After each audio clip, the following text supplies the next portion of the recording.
프랑스의 작가 볼테르라고 하는 사람이 있습니다. 이 볼테르는 하나님을 믿지 않는 무신론자였습니다. 뛰어난 글솜씨를 통해서 하나님을 부정하는 글을 참 많이 썼던 사람입니다. 인쇄소를 차려서 무신론 책자를 또한 많이 찍어내는 사람입니다. 그는 늘 이렇게 말하고 돌아다녔습니다. 이제 100년만 지나면 하나님을 믿는 미신 따위는 지구상에서 사라질 것이다. 1778년 그가 죽고 세월이 지난 후 100년 후에 어떠한 일이 일어났을까요? 그와 그의 고백과는 전혀 반대되는 상황들이 펼쳐졌습니다. 무신론의 책을 펴냈던 그의 인쇄소는 성경을 인쇄하는 데 사용되었고 그가 살던 집은 성경을 보관하는 창고로 사용되었다고 합니다. 앞으로 100년 후에 하나님을 믿는 그런 미신 따위는 이 지구상에서 다 사라질 것이다 라고 호언장담했던 그 사람, 그러나 100년 후에 하나님은 그 사람이 사용했던 인쇄기를 가지고 성경을 찍어내었고 그의 집을 성경을 보관하는 창고로 사용했다는 것입니다. 여러분, 하나님이 역사를 주관하시는 주인이심을 믿습니까? 네. 우리는 그 하나님께서 써내려 가시는 역사 위에서 호흡하며 지금 살아가고 있습니다. 그 역사는 인간을 사랑하셔서 써내려가는 구원의 역사라는 것을 믿으시기 바랍니다. 그런데 하나님께서 써내려가시는 구원의 역사의 페이지마다 하나님은 꼭 사람을 들어 사용하셨다는 것입니다. 오늘 본문에 등장하는 한 사람 요셉 또한 하나님이 써내려가시는 그 구원의 역사 가운데 한 페이지를 장식했던 너무나도 멋진 사람임을 우리는 성경을 통해서 깨닫게 됩니다. 그렇다면 여러분, 하나님의 구원 역사의 한 페이지를 장식할 수 있는 히스토리 메이커, 오늘 설교의 제목처럼 하나님의 구원 역사의 그 역사의 한 페이지를 써나가는 히스토리 메이커가 되기 위해서는 어떤 삶을 살아야 되나? 어떤 사람이 하나님의 역사 가운데 한 페이지를 장식하는 사람으로 쓰임받을 수 있을까? 오늘 본문이 우리에게 그것을 두 가지로 설명하고 있습니다. 첫 번째, 여러분, 요셉은 죄에 대해 단호한 신앙을 가졌던 사람이었습니다. 여기 앉아있는 모든 성도님들, 특별히 젊은 청년 여러분, 죄에 대해 단호하시는 여러분 되시기를 주님의 이름으로 축복합니다. 네. 그렇습니다. 우리 2절을 한번 같이 읽어볼까요? 2절입니다. 시작. 야곱의 조건은 이러하니라. 요셉이 17세의 소년으로서 그의 형들과 함께 양을 칠 때에 그의 아버지의 아내들 빌하와 실바의 아내들과 더불어 함께 있었더니 그가 그들의 잘못을 아버지에게 말하더라. 아멘. 2절 끝부분에 이렇게 말씀합니다. 그가, 요셉이 그들의 형들의 잘못을 아버지에게 말하였더라. 여러분, 2절을 우리가 잘못 읽으면 이렇게 해석할 수 있습니다. 먼 남자가 쪼잔하게 형들이 조금 잘못했다고 그것을 쪼로로 부모에게 달려가 형들의 잘못을 고해 남자 새끼가 쪼잔하게. 여러분, 잘못 읽으면 이 말씀을 우리는 이렇게 해석할 수 있다는 것입니다.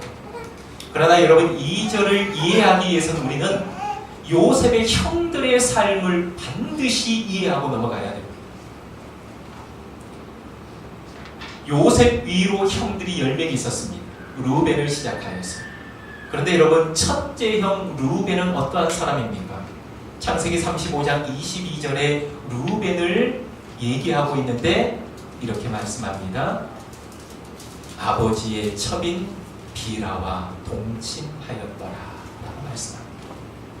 요셉의 아버지 야곱에게는 4명의 부인이 있었는데 그 4명 중에 한 부인인 빌하와 동침했다 라고 얘기하고 있습니다.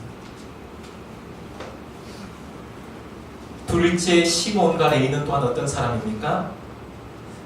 여동생 디나라는 여동생이 세겜 족속 세겜이라고 하는 사람에게 강간을 당하게 됩니다. 얼마나 분이 났겠습니까? 그런데 이 시몬과 레이가 그 동생 디나를 강간한 그 족속들에게 다 할례를 받으면 동생을 결혼시켜 주겠다라고 얘기하고 그 족속 전부를 할례를 받게 합니다. 그런데 할례를 받고 고통스러운 3일째 되는 날 시몬과 레이가 칼을 차고 들어가서 그 마을 모든 남자들을 한순간에 다 죽여버립니다. 그리고 나머지 형제들은 성에 들어가서 모든 것을 빼앗아 버렸습니다.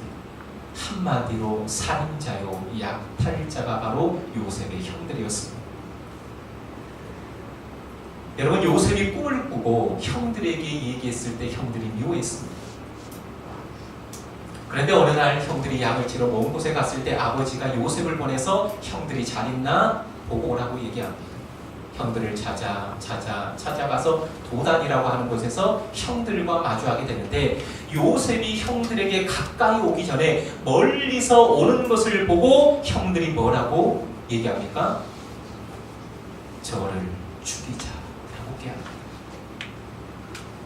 요셉이 그들에게 가까이 오기 전에 그들이 요셉을 멀리서 보고 죽이기를 피했던 사람이 바로 요셉의 형들이었습니다. 요셉이 오는 것을 멀리서 보고 몇 초 만에 살인을 생각했던 자들이 바로 요셉의 형들이었습니다. 그들은 살인자였고 그들은 약탈자였고 사람 죽이는 것을 어렵게 생각하지 않았던 그런 자들이었습니다. 단순히 형들의 잘못을 아버지에게 고한 고자질적인 그러한 상황이 아니라 형들이 하나님의 말씀을 떠나 있고 살인자의 모습으로 약탈자의 모습으로 살아가고 있는 그 형들의 잘못된 행위를 아버지에게 얘기했다는 것입니다. 왜요? 아버지만이 그들을 컨트롤할 수 있었기 때문에 아버지에게 그 상황을 얘기한 것입니다.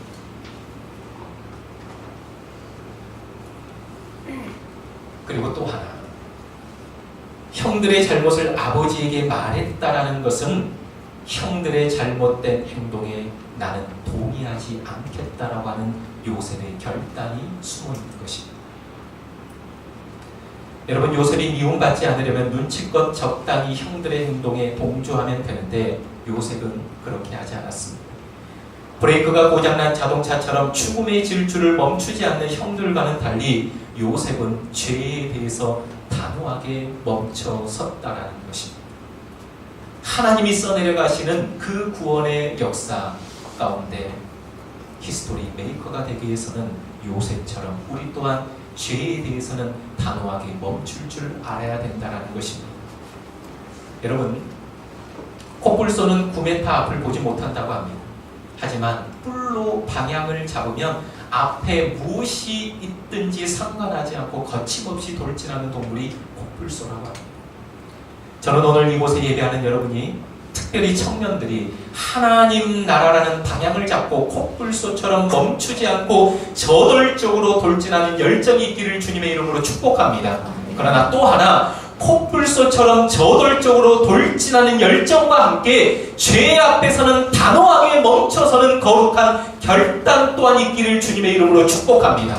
하나님의 비전을 향하여서 거침없이 열정을 가지고 돌진하는 그런 열정이 있어야 하지만 또 하나, 죄 앞에서는 단호하게 멈춰설 수 있는 거룩한 결단이 있는 인생을 하나님은 들어 사용하셔서 하나님의 역사를 써내려 가신다는 사실을 기억하시기를 바랍니다. 여러분, 다윗의 위대함이 어디에 있습니까? 그가 하나님의 마음에 합한 이유가 어디에 있습니까? 어린 나이에 믿음을 가지고 물맷돌로 골리앗을 쓰러뜨리는 것도 있었지만 여러분, 다윗의 위대함은 멈춰야 할 때 멈춰 섰다라는 것입니다. 사울에게 쫓겨다닐 때 얼마나 고통스럽고 힘들었습니까? 그 광야를 헤매고 다닐 때 사울을 죽일 기회가 있었지만 그는 그 자리에서 멈춰 섰다라는 것입니다.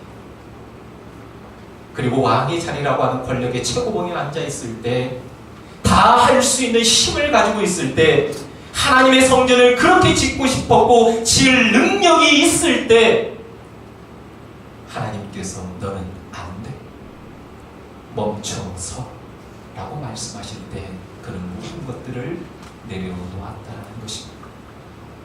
믿음으로 골리앗을 향해서 돌진하는 그 다윗의 위대함도 있지만 다윗은 할 수 있음에도 불구하고 하나님이 안 되라고 말씀하실 때는 가감히 그것을 스탑할 수 있는 믿음이 있었다라는 것입니다. 사랑하는 여러분, 우리가 주의를 지킨다는 것은 멈춰서는 것임을 믿으시기 바랍니다. 하루를 멈춰서서 하나님을 바라보는 시간이 주일입니다. 멈춰서서 하나님 앞에서 나라는 존재를 다시금 점검하는 시간이 바로 주일입니다.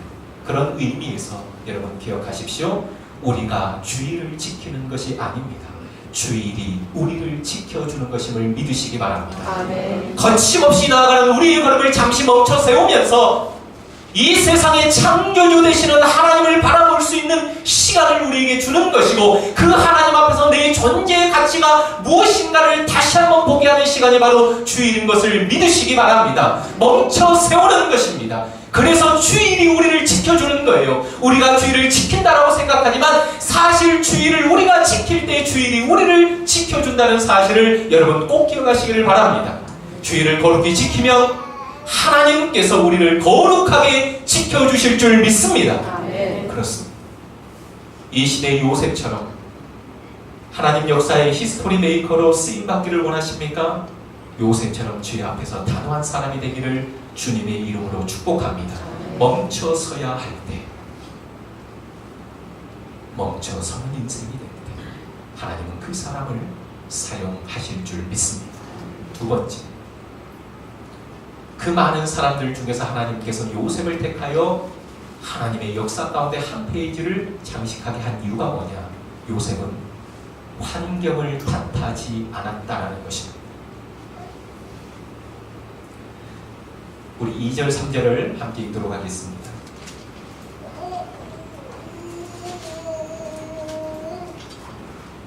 3절, 4절을 읽을까요? 3절, 4절 시작. 요셉은 노년에 너희 아들로 이스라엘의 여러 아들들보다 그를 더 사랑함으로 그를 위하여 채색 옷을 지었더니 그의 형들이 아버지가 형들보다 그를 더 사랑함을 보고 그를 미워하여 그에게 편안하게 말할 수 없었더라. 아멘.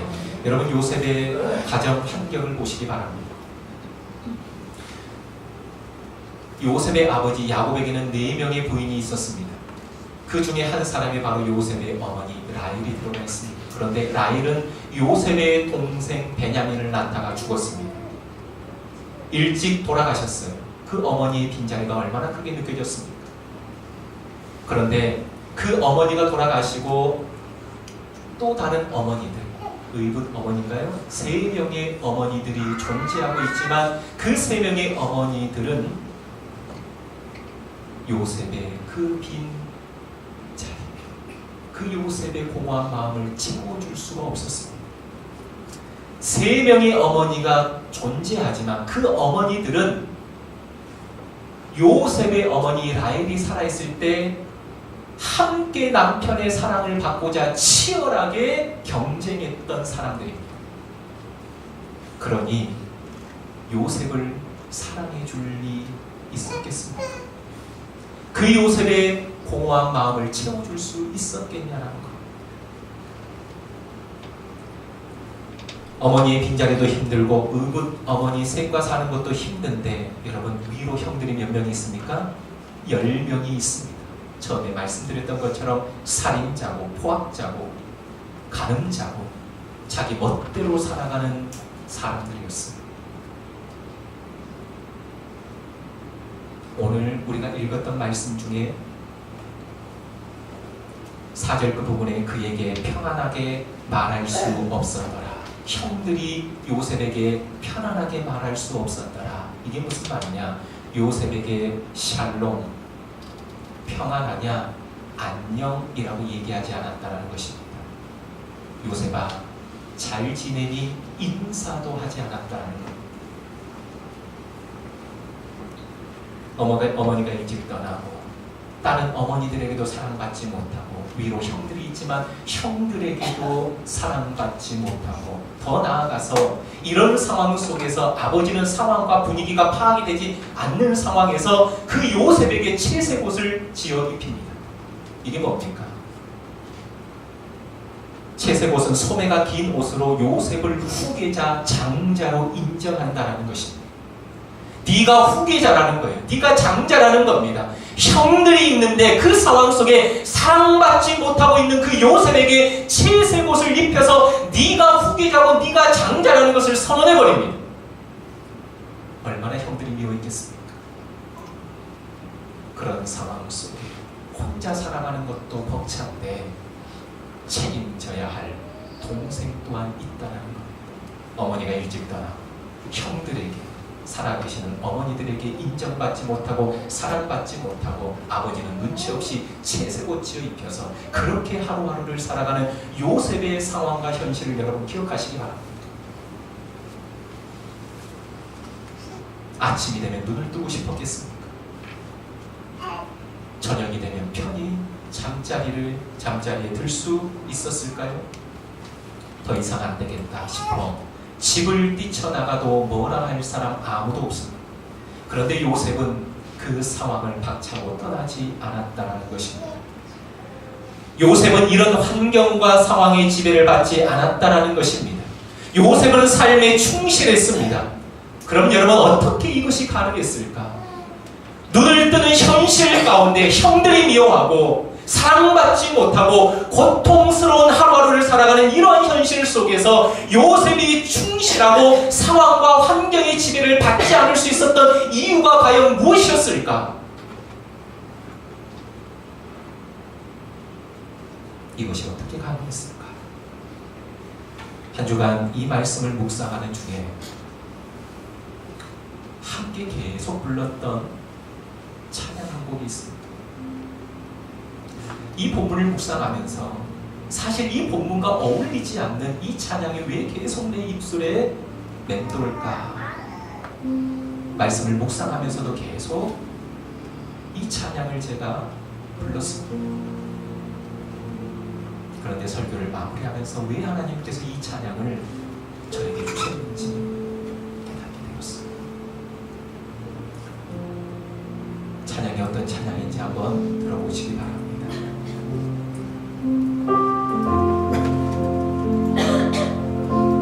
해가 뜨는 새아침 밝았네.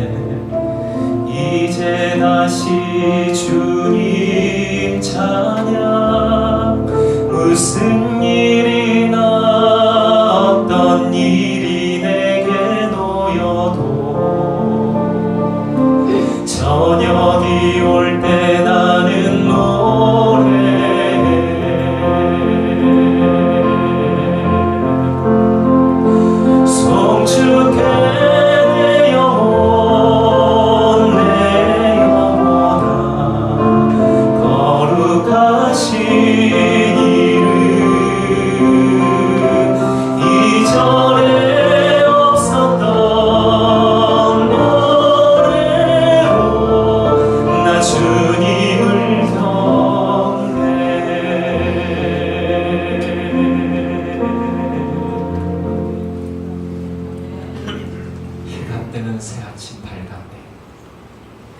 여러분, 요셉의 현실 가운데 해가 뜨는 새아침이 밝았을 때 요셉의 마음이 어땠을까요?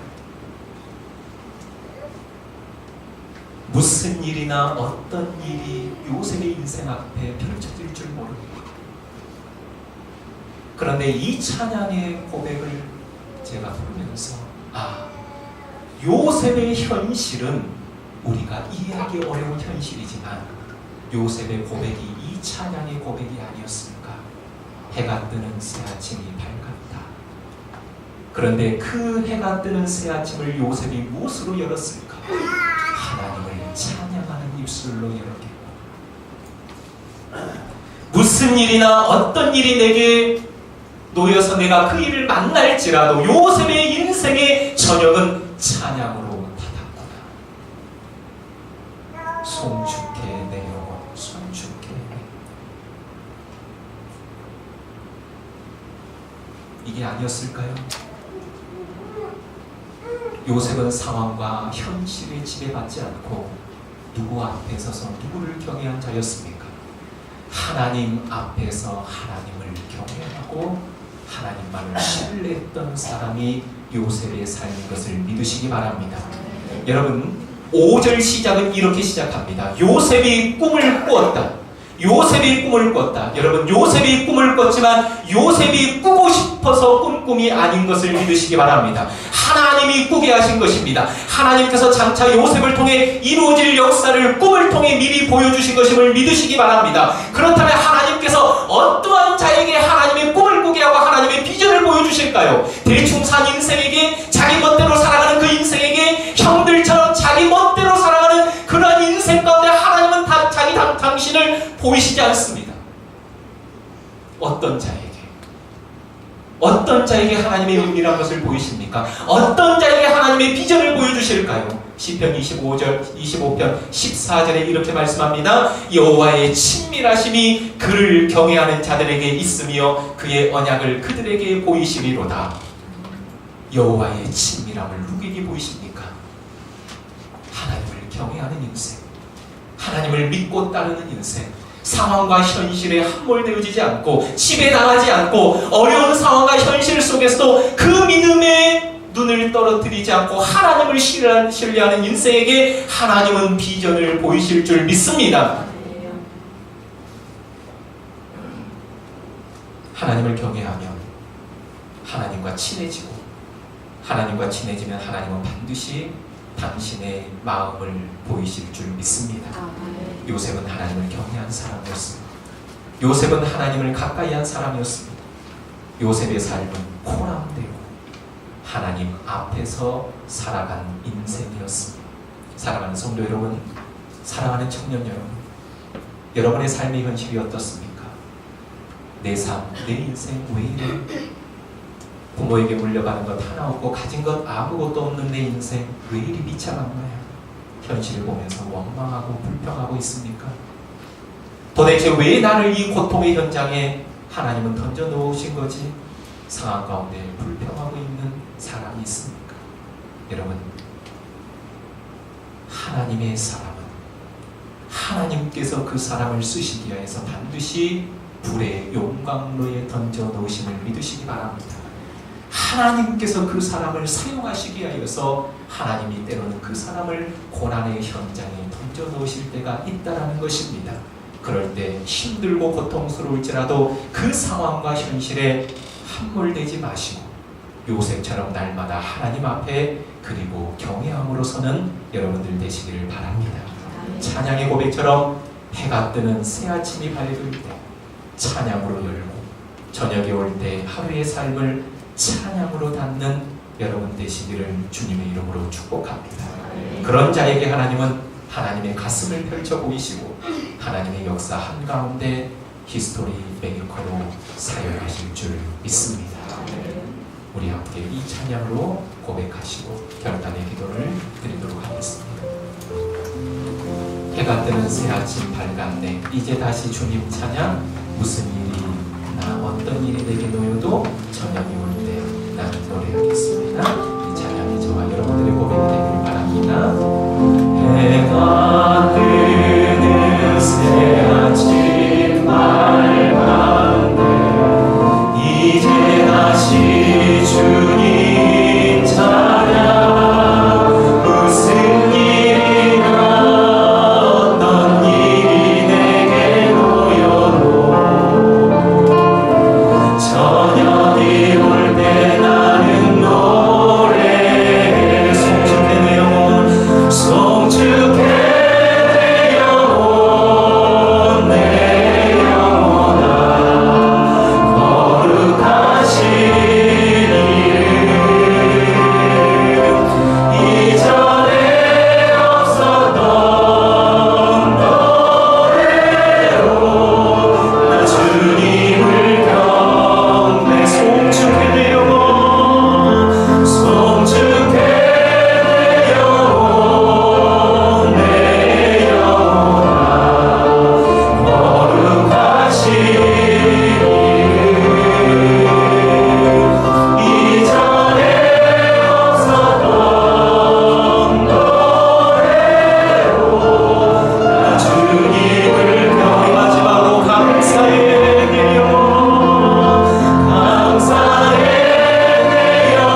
하나님이 써내려가시는 역사의 한가운데 저와 여러분들이 히스토리 메이커가 되기를 원합니다. 하나님의 역사를 만들어가는 사람, 하나님의 역사를 써내려가는 그런 사람, 요셉처럼 하나님 손에 붙들려서 하나님 역사의 한 페이지를 장식하는 그런 사람이 되기를 원합니다. 그러기 위해서는 여러분 이 두 가지를 다시금 마음에 새기시기를 바랍니다. 죄에 대해서 단호한 사람, 죄 앞에서 담대히 멈출 수 있는 사람, 하나님의 말씀을 붙들고 거룩한 삶으로 살아갈 수 있는 사람, 멈춰야 할 때 멈출 수 있는 사람이 위대한 사람이고 능력의 사람인 줄 믿습니다. 요셉은 형들과 다르게 살았습니다. 형들과 똑같이 살아가고 행동했다면 과연 하나님이 요셉에게 그러한 꿈을 보여주셨을까요? 그렇지 않습니다. 죄에 대해서 단호했던 요셉의 모습, 그러한 사람이 될 때 하나님 또한 당신의 가슴을 열어 보이셔서 우리에게 하나님의 비전과 꿈을 보여주시고 우리를 사용하게 될 줄 믿습니다. 또 하나, 환경을 탓하지 않고 그 환경과 상황에 함몰되지 않고 그 속에서도 하나님을 경외하고 하나님만 바라보며 나아가는 요셉과 같은 사람을 하나님이 이 시대에 찾고 있는 줄 믿습니다. 하나님, 어떠한 상황과 현실 속에서도 아침을 찬양으로 열고 저녁을 찬양으로 닫는 인생이 되게 하여 주시옵소서. 그러한 삶으로 살아갈 때 하나님께서 내 인생을 이 시대 속에서 하나님의 역사를 써내려가는 히스토리 메이커로 사용하실 줄 믿습니다. 그런 사람 되게 달라고 우리 함께 친구 가운데 결단의 기도를 드리겠습니다. 기도하겠습니다.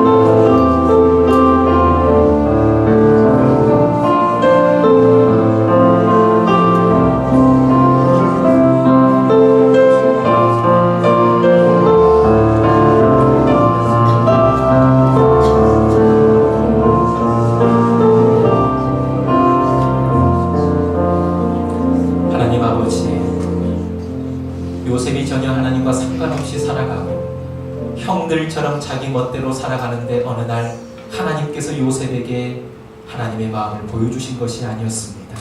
하나님의 구원 역사를 펼쳐 보이신 것이 결코 아니었습니다.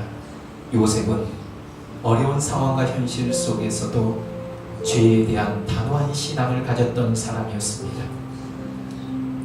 브레이크가 고장난 것처럼 죽음의 질주를 멈추지 않는 그 형들과의 관계 속에서도 요셉은 죄에 대해서 단호하게 멈춰섰던 믿음의 사람이었습니다. 오늘날 이 시대에 우리가 하나님 앞에 쓰임받기를 원하지만 얼마나 그 죄 앞에서 우리는 단호한 결단, 거룩한 결단을 내리고 있습니까? 콧불소처럼 저돌적으로 돌진하는 열정은 있는데 죄 앞에서는 단호하게 멈춰서는 거룩한 결단이 우리에게는 부족하지 않습니까? 주여 우리를 불쌍히 여겨주시고 멈춰서야 할 때 멈출 수 있는 그러한 결단이 있는 우리의 삶이 되게 하여 주시옵소서. 환경을 탓하지 않게 하여 주시옵소서. 요셉보다 못한 환경을 우리는 살아가고 있지 않습니다. 어머니를 일찍 여의고 사랑받지 못했고 인정받지 못했고 따돌림 속에 살아갔던 요셉의 비참한 삶이었지만 그 속에서도 환경을 탓하지 않고 고람되어 여호와 앞에 섰고 하나님을 신실하게 경외했던 요셉의 삶이 오늘을 살아가는 우리의 삶이 되게 하여 주시옵소서. 아침을 찬양으로 열고 하루 일과를 마치는 저녁 찬양으로 닫는 복된 인생이 되게 하여 주시옵소서. 하루의 상황 속에서 어떤 일을 무슨 일을 만날지라도 우리 입술에서 찬양이 떠나지 않게 하시고 감사가 끊어지지 않는 인생이 되게 하여 주시옵소서. 그럴 때 하나님은 이 하나님께서 써내려가시는 역사의 한복판에 우리를 세우시고 우리를 히스토리 메이커로 사용하실 줄 믿습니다. 꾸미는 교회에 속해 있는 모든 성도님들, 특히 젊은 청년들이 하나님 손에 강력하게 붙들려 쓰임받는 인생들이 다 되게 하여 주시옵소서. 감사하며 이 모든 말씀 예수님의 이름으로 기도하옵나이다. 아멘.